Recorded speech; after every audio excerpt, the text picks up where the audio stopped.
Hello and welcome to Are We There Yet? MarketScale's online video podcast series that explores the most exciting things happening in transportation today. My name is Grant Harrell, and as your host, I'll speak with the voices of today's most exciting companies and projects, identifying truly what's at the cutting edge of transportation technology today. Past topics within the Are We There Yet series have included head-to-head autonomous vehicle racing, your own personal air taxi service, drone delivery to the comfort of your own backyard, and how about ride sharing for kids? Never have to hear Are We There Yet again. So today's topic, very excited to speak with the co-founder and CEO of Spartan Radar, one of the most exciting companies in automotive technology development today. So Nathan, hello and welcome to Are We There Yet? Hey, thanks for having me on the show, Grant. Really excited to be here. Very good. Well, thank you, Nathan. We very much appreciate your time and are so excited to hear about all of the projects that you have going on within Spartan Radar. Have been following your company for some time myself. And so very excited to learn more about some of these technologies and products that I know that you're working on very hard. And so falling within the theme of the Are We There Yet series, would love to learn from you, Nathan, radar system technology solutions for the automotive industry. Are we there yet? Yes, I think the short answer is yes, from the standpoint of what we call ADAS systems, which is automated driving assistance systems. That's, if you go back to the taxonomy of how autonomous vehicles are classified in terms of level of autonomy from level 1 to level 5. Right now, we're in level 1 to level 3. And kind of the best way to think about these things are level 1 is a warning. In other words, that's like your automated emergency braking warning that you get in your car where it lets off an alarm saying, hey, you're about to hit somebody. Or, the lane keeping warning that my wife's minivan has where there's a little, blinker on my side mirrors that says, yep, hey, there's a car in your blind spot, don't turn into it. So blind spot detection. And then level 2 is where it actually intervenes, where the car will actually prevent you from getting into that lane or not. And then level 3 is where you kind of have semi-autonomous driving. So probably the best, there's products out there on the market today. You have Blue Cruise from Ford, in the Mustang, yep, Super Cruise with Chevy, and then Mercedes now has fully autonomous driving. And of course, there's full self-driving in Tesla, which is sort of a controversial topic depending on who you talk to, right? So those systems are starting to roll out today. Truly fully autonomous driving is honestly probably 5 years away in most ODDs like what you would see in passenger cars. The reason why I started kind of this high level is that the level of autonomy that's going into the vehicle is going to dictate what the radar can do, right? What the radar needs to do. And the other sensors on the platform as well, right? So it's important to kind of keep a systems context. When my background, I came out of aerospace engineering, and the first question we would always ask when somebody said, "Okay, we want to build a radar," is tell me more about the platform and what it's supposed to do, right? So we have to think about it in the context of what the market is doing today. And I think for the next 3 to 5 years, it's primarily going to be those level 1 through level 3 autonomous systems, and then level 4, level 5 fully autonomous systems will probably start to roll in gradually in different ODDs or use cases, operational design domains over the next few years. The technologies that we're seeing are things like automated emergency braking, lane keeping, blind spot detection, which primarily lend themselves to what's called 1D non-imaging radars, right? Okay. And then the imaging radars will come in, starting to kind of become applicable with that level 3 autonomy, where you need to actually be able to discriminate between things on the road at different distances. And then for level 4, level 5, it's essential, right? Yeah. The kind of technologies that we're seeing, a tremendous amount of work has gone into, and in this way is actually automotive has done faster than what I saw in aerospace, into making the systems more monolithic, trying to make both the processor and the transceiver elements fit on a single chip, right? So that chip can then be mass produced by tens of millions of units by TI, Infineon, NXP, et cetera. And then they're able to put that into radars, which, there's the about 6 or 7 players right now that are probably about 80 to 90% of the ADAS radar market. So that's your Aptiv, Continental, ZF, et cetera, right? That are out there and are Valeo, Hella, sorry, make sure I include everybody because these are all potential customers. Thank you. Those guys represent 80+% of the total available market for these radars today, and they're primarily focused on things like I said to assist those ADAS systems, right? We're kind of going through an evolution there from things that are just basically a blob meter that says, hey, there's something out there 30 feet off your bumper, I don't know what it is, to actually being able to discriminate it, to say, hey, that's a pedestrian, that's a cyclist, that's a truck, that's a motorcycle, etc., and to actually be able to tell things like lane sharing when you have a motorcycle and a truck going by. So that's kind of like the state of the art of what's going into systems today or in the next couple of years. And then the imaging radars, which will have when we talk about imaging radars, what we're really talking about is 4D point clouds, where you're able to tell, not just range and azimuth, but also elevation resolution and velocity resolution, as opposed to just time of flight, which is what a lot of the previous systems were, where they could tell range, but they didn't have the ability to do single Doppler measurements. Those are going to start to fold in the next couple of years or so. And obviously, you have a lot of startups in that space. You have Under, who we're partnered with.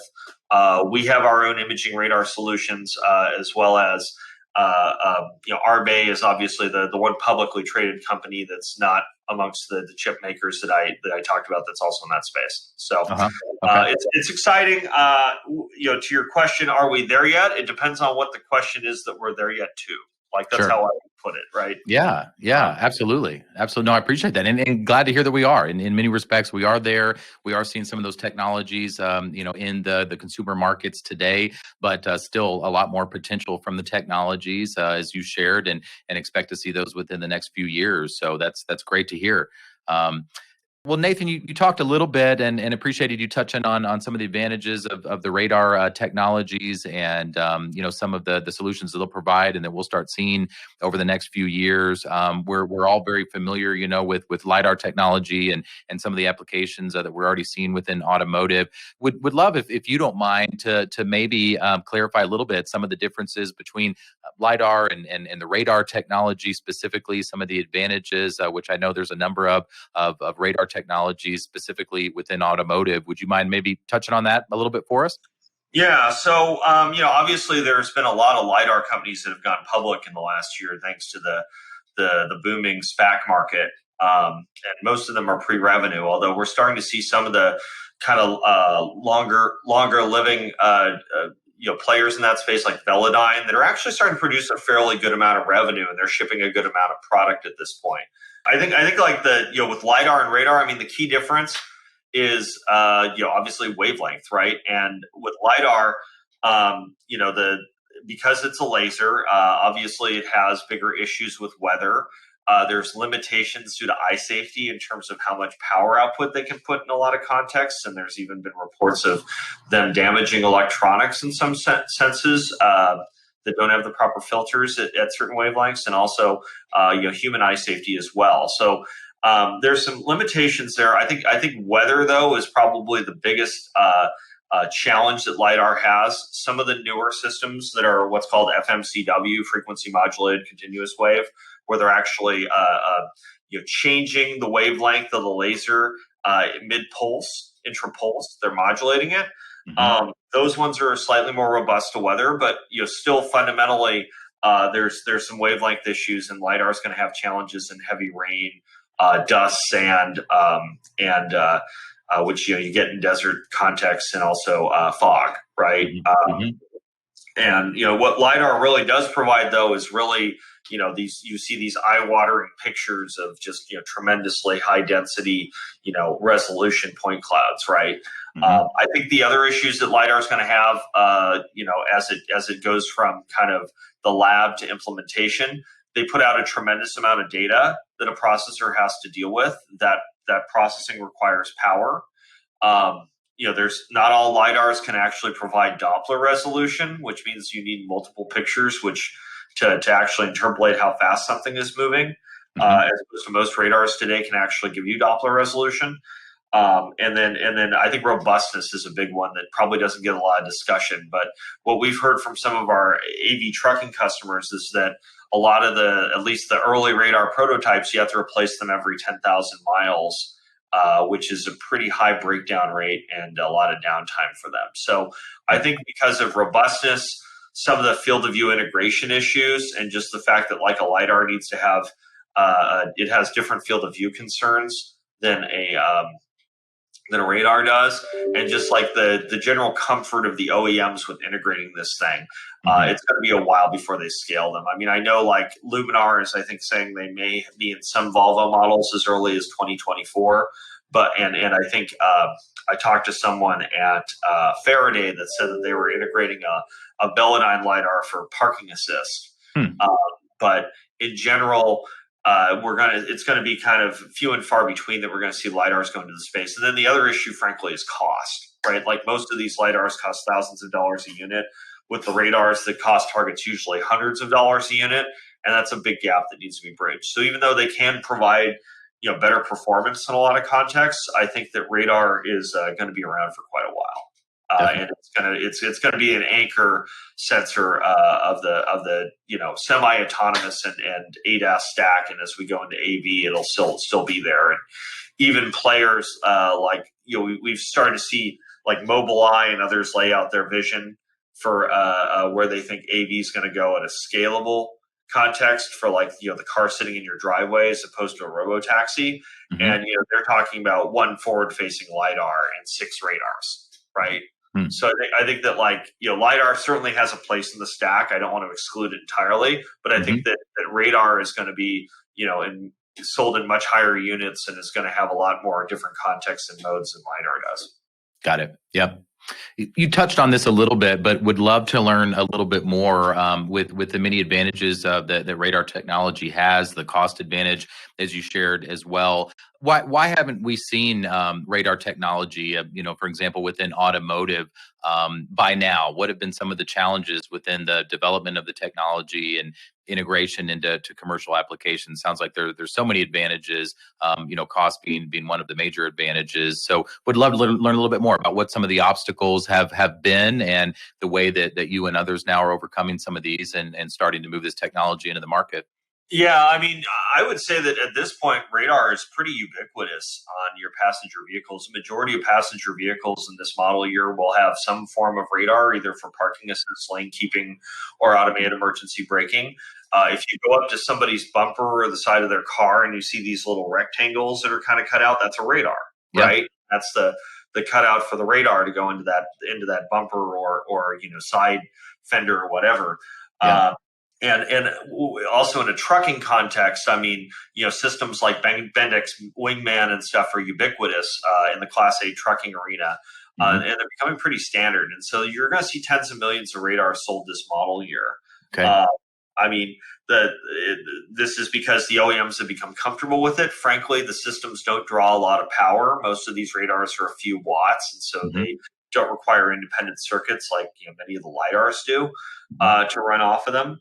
And it provides information that the ECU, the electronic control unit developers that go into the brains of the car, have become comfortable with over time, thanks to the rise of standards like standard ROS format that came out of Carnegie Mellon a decade plus ago, and it's been pretty well incorporated into a lot of the ISO and ASME standards at this point. Yep. Good to hear. It's happening now, as you shared, and more to come over the next couple of years. So I know we'll all benefit from those technologies. We've talked a lot about automotive, and it's an area that I'm especially interested in. And I know a radar technology today and over the next few years has so many applications in this area. But I understand radar technology and even Spartan Radar are working on a number of other applications in areas outside of automotive. Would you mind touching on some of those other areas that offer potential as well for integration of the radar technology? Well, I think you're going to see commercial radar proliferate in a number of different contexts. I mean, one that we haven't touched on here that's actually going to be very ubiquitous is in-cabin radar in cars, trucks, buses, etc. Cameras require a lot of processing power and complex machine learning algorithms to recognize that's a person, that's a bag, etc. Whereas radars are able to take advantage of secondary kinetics in order to do this. So you're going to start seeing radars in cabin, on buses, on trains, et cetera, to tell is there somebody sitting in that seat? Is somebody not sitting in that seat? Is somebody hitching a ride that shouldn't be? Intrusion systems for security is another area.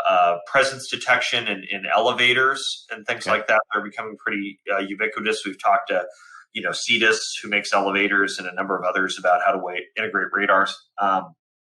And then, you're also going to see them on drones, particularly as we start to get beyond line of sight drones. You're going to see radar become pretty ubiquitous. And there's some companies that are specifically focused on that, like Fordham and Echodyne. Here at Spartan, we kind of take a platform agnostic approach, though we're 99% focused on automotive. Our software makes everybody's radars better. Right. We enhance the resolution. We add new capabilities. We allow them to switch between modes seamlessly without intervention by the user, so that they can pick out more out of the radar picture than they would just using it the traditional out of the box way. Mm-hmm. But I see it as a ubiquitous sensor, kind of taking a step back to 50,000 feet. I think as IoT starts to proliferate, you're going to see just billions of devices with active sensors, if not tens of billions or hundreds of billions, that are going to be become prolific in our lives. For things like, so you imagine like a convalescent home. They want to have ways that they can monitor. They want patients to have full autonomy and not have to be babysitted, but they want to know, did somebody fall down? Well, you're seeing 60 gigahertz radars being marketed that can do that. That can tell you, hey, this person's vital signs are flailing, they've fallen, et cetera, and then immediately alert someone. So that's like one specific kind of use case that's relevant to me because I have elderly relatives. I think I listened to a talk from the head of NVIDIA about 4 years ago at a DARPA conference, and or the CTO of NVIDIA, and he made the point. He said that we're in kind of this power law scaling of the number of electronic devices in our lives. If we went back to 1850, there was 1,000 telegraphs in the world at that point, 1,000 telegraph stations. Okay. By 1900, you had 1 million phones, right? Mm-hmm. By 1950, that had grown to 100 million phones. They were ubiquitous. They were in everybody's house. By 1980, you had 1 billion, computers, phones, et cetera. By 2000, we had 10 billion, cell phones, computers, devices, right? And what we're going to see is by 2030 that with the proliferation of IoT, that's going to go to 1 trillion devices, right? Yeah. So imagine 1 trillion intelligent devices collecting data on everything from, how pipelines are working in remote locations to weather, to security, to biometrics on you. There was recently a cover story in Stanford Magazine talking about one of the professors there is the most measured man in the world. He's taking 50 biometric readings on himself continuously every day with all the devices he has on them. With this ubiquity, you're going to see more and more of these devices proliferate, and the TAM is just the sky's the limit. Yeah. I mean, and that's just before we start to talk about terrestrial and go to extraterrestrial applications and stuff. Mm-hmm. I mean, we're going to have, by the time it's my time to go, there's going to be 1,000 times more computer devices swarming around than there are people on Earth. I mean, it's just crazy. That is. Wow. It's amazing to think about. Wow. Really interesting story of Spartan Radar, and you touch a little bit on some of the aerospace and technology development experience that you and your team have, and just an extremely impressive team behind Spartan Radar. And as I understand, a company that kind of came out of the pandemic here over the last few years.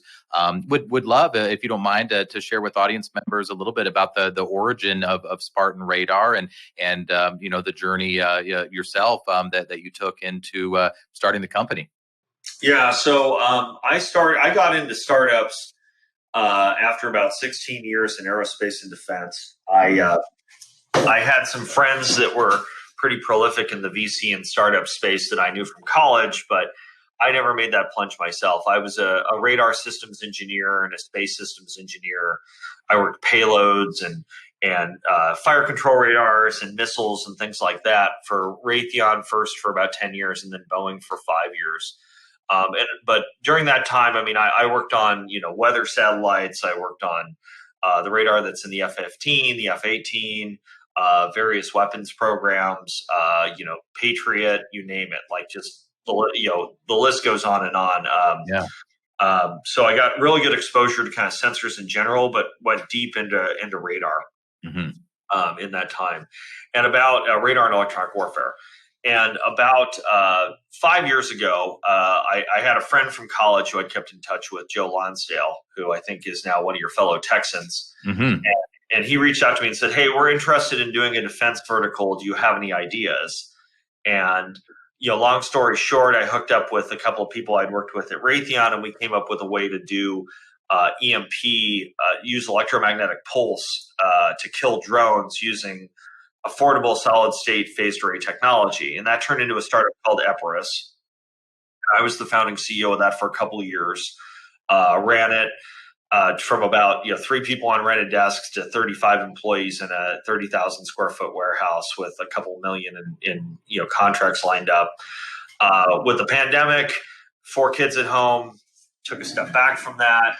And in that time, I had Theogenis Abatsoglu, who's one of our chief technologists, who is our chief technologist and my co-founder here at Spartan, approached me. And Theogenis was a longtime mentor of mine. I'd worked with him at Raytheon for years, and he's probably one of the biggest experts in the world of implementation of 2 types of signal processing. One is compressive sensing, which is how basically you can derive useful data out of undersampled systems. Used a lot in optics. The math on it's pretty new. It was really only kind of like Paul Erdős was writing papers on it in the 70s and 80s.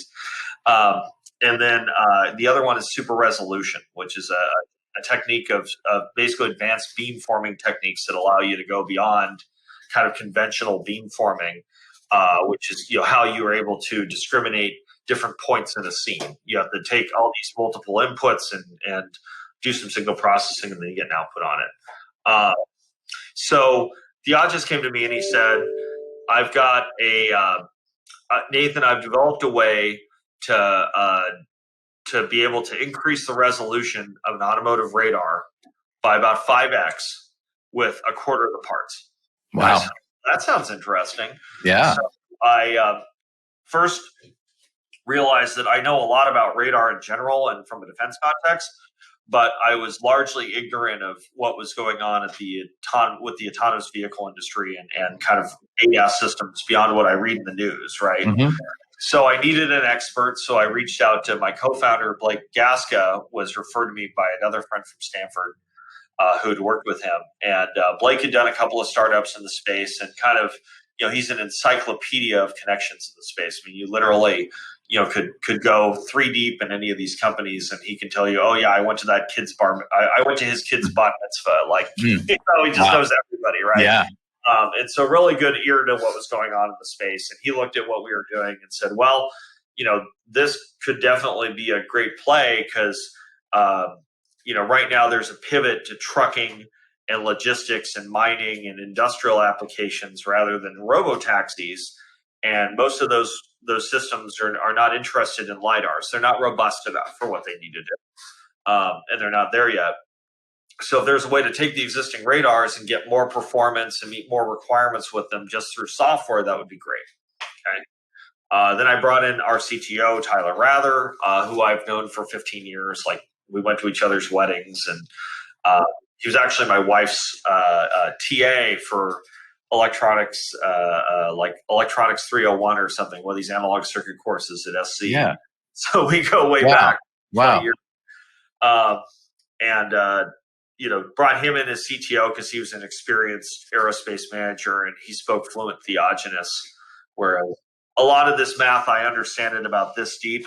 He understood it all the way down. Sure. With that, we had another guy named Joe Zhu who came along for the ride initially, who'd worked with Theogenis at Honeywell. And that was kind of how the team kicked off. We raised an initial $5 million seed. Well, I seeded the company with some of my own funds. to kind of get us started. And then we ended up raising a $5 million seed from Prime Movers Lab, 8VC, and MacVC in November of 20. And then since then, we've grown to about 50 employees.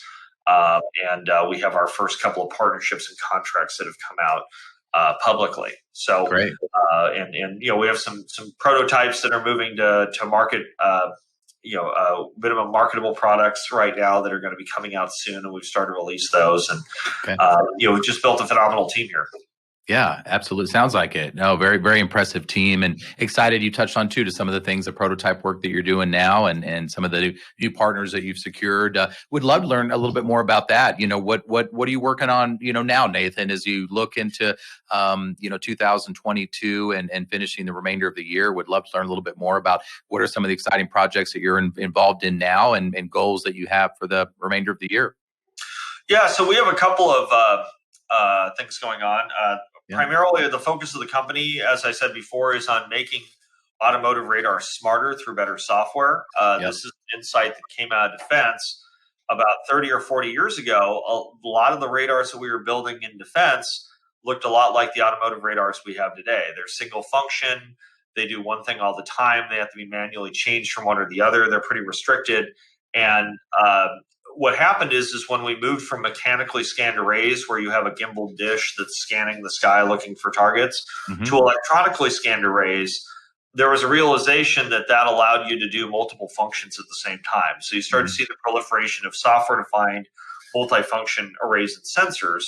And that led to kind of the emergence of modes, where a mode is basically an app, right? It's kind of the best way to think about it. The proliferation of modes is sort of an independent discipline within radar systems engineering and design, right? So when you look at like the F-22 or the F-35 or, Joint Stars or any of these kind of high-end airborne, either fire control or intelligence, surveillance, reconnaissance systems, the radars have, 10 plus, if not 20 plus modes. And they're able to do air-to-air functions, air-to-ground functions, et cetera, as opposed to these automotive radars where they really only do one thing at a time. So we've added this adaptive resource management, this multi-mode mentality, and bringing along with it a software stack that allows us to take the resolution that we're getting out of these out of a radar that's built for $50 to $100 and increase it by 3x to 5x without new hardware. Wow. Right. So that's kind of our key technology. We call that AUGO, which is our software stack. And it's a combination of both the super resolution, which can increase the resolution by 3 to 5x, depending on the radar and the context, along with adaptive resource management and sort of a software platform that allows you to add new modes and capabilities over time. That's our primary product. That's what we're partnering with Under on. To put onto their, I think we're putting on their Icon and their Rocket radars right now, and trying to help them and working with them to get these on trucking platforms to really enhance their reliability in the near term. And then the other product we do have an aftermarket product that's our foray into the hardware space called Hoplo. And Hoplo is it's a low performance non-imaging radar that has a couple of key discriminators versus other things on the market. It's really meant for things like a backup radar on a trash truck, or a side-looking radar on a delivery truck, so that it has better blind spot warning detection. It's really meant for these trucks that have been in the fleet for 10 years and they need to upgrade their safety systems, right? Inserting into Bendix Wingman, for example, for better blind spot detection and lane collision warning. And Hoplo is we're in B samples on that now, and we're reaching out with some current customers. And that's a 77 gigahertz radar that I wish I had a model of it. It's not much bigger than this charger I'm holding in my hand right now. Wow. And that one we're going to be rolling out. We actually have agreements with a few customers. We'll be rolling it out later in the year. Okay. Very good. Congratulations. How exciting. Wow. Thank you. And then we also have an imaging radar called Doro, which is meant for really high-end customers like mining, trucking, where they really need the resolution and the range. And those are also in B samples as well. Okay. Very good. Very good. Exciting. Moving quick. Yeah. Very good. You mentioned, talked about the team a little bit, some of the partners, as you just shared, that you've aligned with. Like to always provide an opportunity. MarketScale.com, premier business to business platform. A lot of leading companies in over 16 different industries every day are looking for new partners and technology collaboration. Are there any needs that you have? And again, in recognition, of course, of your very impressive team and the partners that you've secured already, but as viewers out there, from some of the leading companies within technology view the podcast, I know they're going to be excited about the work that you're doing in Spartan Radar and lots of opportunities for collaboration. Are there any major needs that you have right now, or, in terms of technology or partners, or kind of aligning yourself with others within the industry? Yeah, we're looking for people who have existing radar platforms that Mm-hmm. are looking to enhance their performance. And we'd love Mm-hmm. to talk to you about how we can take our software stack Mm-hmm. and help you, get an extra year or two of, of productive, of production out of your existing radar, Mm-hmm. and how Mm-hmm. we can, increase the resolution and reduce the false alarms and open up new feature sets by adding our software to your radar for a very modest charge. Very good. Very good. Best way to reach you and Spartan Radar. What do you recommend as far as them reaching out and exploring opportunities to work together? Yeah, get a hold of our sales team. You can go to the website spartanradar.com, or you can talk to you can reach out to Cameron Gaida. It's Cameron at spartanradar.com, or on the Hoplo side, the aftermarket side, to Tressa Presby, who's Teresa with no H, at spartanradar.com, and they can hook you up with a sales call. Yeah, very good. Perfect. Well, please expect that. I know there's going to be some individuals and organizations out there that view the podcast here, and we'll be excited for the opportunity to work with Spartan Radar. So really appreciate you mentioning that. Again, I always like to provide an opportunity, and you've done such a great job already, Nathan, of sharing some of the companies that you're collaborating with. I'd like to always provide an opportunity again, if there's any organizations, institutions of higher education, individuals, or anything that you'd like to recognize within the interview today. And again, being featured, of course, Apple, Spotify, and podcast, Apple Podcast, and the platform, of course, MarketScale.com. A lot of business to business companies out there. Anyone else that you'd like to recognize in terms of companies that you partner with or are working with? Yeah, well, right now we're on as part of the Ripple effort with the Consumer Tech Association. We have a seat on the board for some of the ISO for some of the new testing standards that are coming out. We also, Robert Brown, who's our chief strategy officer, came from Too Simple, pretty well known in the industry. Mm-hmm. I think you know him, Yep. Grant. He is a board member of the Heavy Duty Manufacturers Association. So we partner with them, and then our executive advisory board, we've got Zoha Wong, who's senior vice president of Too Simple, so that gets our foot in autonomy and some good understanding there. Eric Fuller, who's the CEO of US Express, gives us some good end customer expertise in the trucking sector and insight there. And then also Ken Kroger from Seeing Machines, who has a lot of experience with these licensing plays, and also is providing a lot of insight on the in-cabin stuff. And we also, like I mentioned, we have a co-sale agreement with Under in partnership, and we're working with them on rolling out their radar into the trucking space with our software. We also work with a number of university, professors on proliferating their technology at, for example, University of Alabama, UC Santa Cruz, et cetera. So I just want to thank them. Yeah. Yeah, thank you so much. Appreciate that. Well, we've talked a lot about automotive today, and I know Spartan Radar very much focused on the automotive application, in addition to some of the other areas that you're exploring as well. So, might just throw out a fun question, if you don't mind, Nathan. Do you have a dream car, or a car that you're driving now that you especially like? I always like to learn a little bit more about guests' car tastes. Unfortunately, I took my my Uncle Bob's advice, so I drive a 10-year-old Japanese car. I've got a Camry.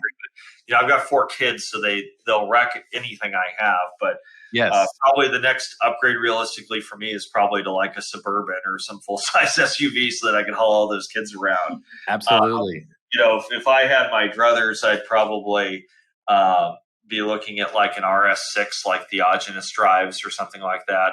Nice. Something a little bit more horsepower and a little more zip. Yeah. He's really the car guy. Actually, it's kind of funny. He's the most humble human being in the world and non-assuming with everything except for his car. Okay. And, okay. Our firmware lead, Yassine, and him, he walks in one day and Yassine drives a, what is that, an S5 or something? And he says, how much horsepower does your S5 have? And he says, oh, it's got 350. And Theod just goes, that's nice. I just put a chip in my RS6. It has 550. I'll beat you at the track, right? And he just that was all he said. Yeah. And it was, so, he's really the car guy here. And then I think Blake has a Model 3 Tesla as well, my CRO. But like I said, my main interest is in making these vehicles safer and saving lives. Yeah. Absolutely. Absolutely. Very good. And it sounds like great advice from your Uncle Bob as well. So I think, holding to his advice there will treat you well in the long run. And I'm with you. I know we talked a little bit before the interview today, but have a family myself, and it's all about being practical. And I tell you, we made a move to the minivan. So we're rocking a Honda Odyssey these days, and it's been kind of a game changer. So yeah, we're enjoying that very much. So, well, very good.